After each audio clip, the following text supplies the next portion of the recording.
Jeg vil snakke lidt om butanedisyre. Og her vil jeg snakke om isomerin, hovedsageligt ZE, da det i sidste ende vil munde ud i, at jeg snakker om mine resultater i forhold til ZE-isomeri. Jeg vil fortælle lidt om, hvad en alken er, og hvordan vores stoffer hvordan det hænger sammen med de ting, vi laver i vores forsøg. Og det samme med carboxylsyre. Så vil jeg snakke om, hvordan pH fungerer, og hvad det har at gøre med vores forsøg. Det samme med PKS. Jeg vil forklare, hvad hydrogenbindinger er, og hvad smeltepunktet betyder for vores forsøg. Og så vil jeg snakke om tilstandsformer. Og til sidst vil jeg så snakke om de resultater, som jeg så fik i forsøget, vi lavede om ZE-omlejring med butanedisyre, som maleinsyre og som fumarsyre.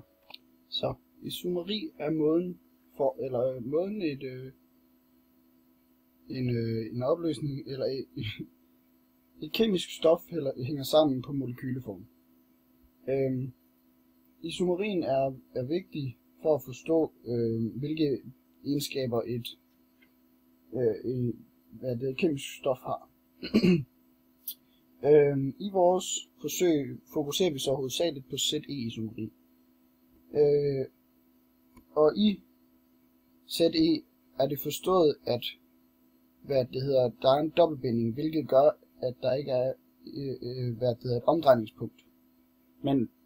Og det gælder kun isomerede former, hvis sammenhængen er, at R1 ikke er lige med R2, og R3 ikke er lige med R4.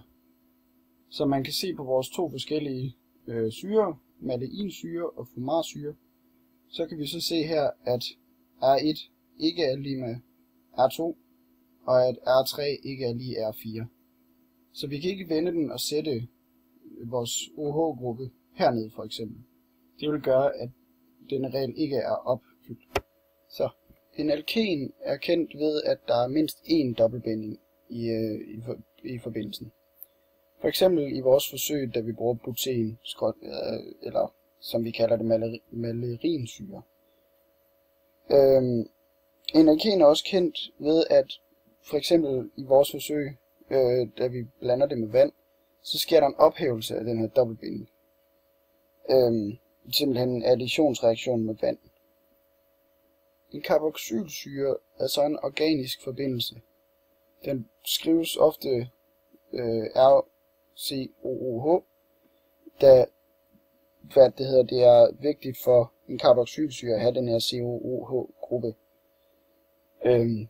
Carboxylsyre er som regel svage syre og har en PKS, der ligger omkring 5.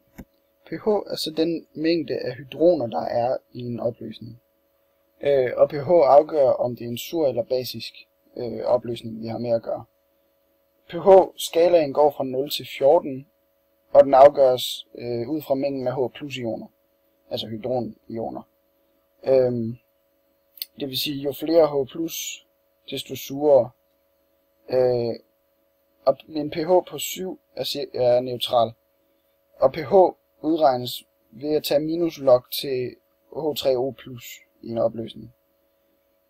pH kommer også fra pondus hydrogeni, som er latin og betyder mængden af hydronioner. PKS bruges så til at finde en syrestyrke, og den findes ved at tage minuslog til koncentrationen af syre i en opløsning. I vores forsøg kan det så bruges til at bestemme, hvor meget syre der for eksempel er tilbage af malerinsyren eller fumarsyren, og hvor stærk vores syre ender med at blive, efter vi hælder NaOH i vores opløsning. Hydrogenbindinger har noget at gøre med, hvor stor en sammenbindingskraft der er mellem dele af et atom, eller dele af et stof.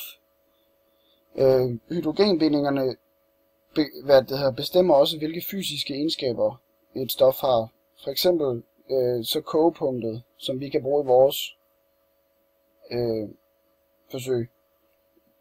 Der definerer hydrogenbindinger meget, hvor kogepunktet ligger. For eksempel så i vand er hydrogenbindingerne stærke, hvilket gør, at kogepunktet på vand ligger højt. Smeltepunktet er på, hvornår et stof smelter. ved hvilken temperatur et stof smelter. Dette har noget at gøre med hydrogenbindingerne i et stof. For eksempel ser vi, at når vi prøver at blande vores maleinsyre med vand, så er det ikke det hele, der bliver opløst, så det er meget svært at få det hele opløst. Hvorimod fumarsyren er meget nemmere at blande op med vand, da dens smeltepunkt er lavere. Der er også forskellige tilstandsformer af stoffer. De forskellige tilstandsformer i forkortelse er AQ, L, G og S.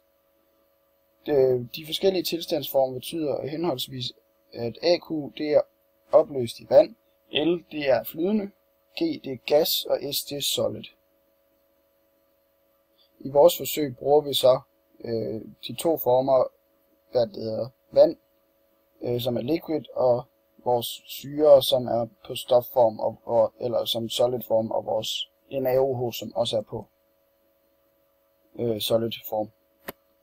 Så i forsøget fandt vi så ud af, hvilke fysiske egenskaber de forskellige stoffer har, og hvilke der er opløselige med vand.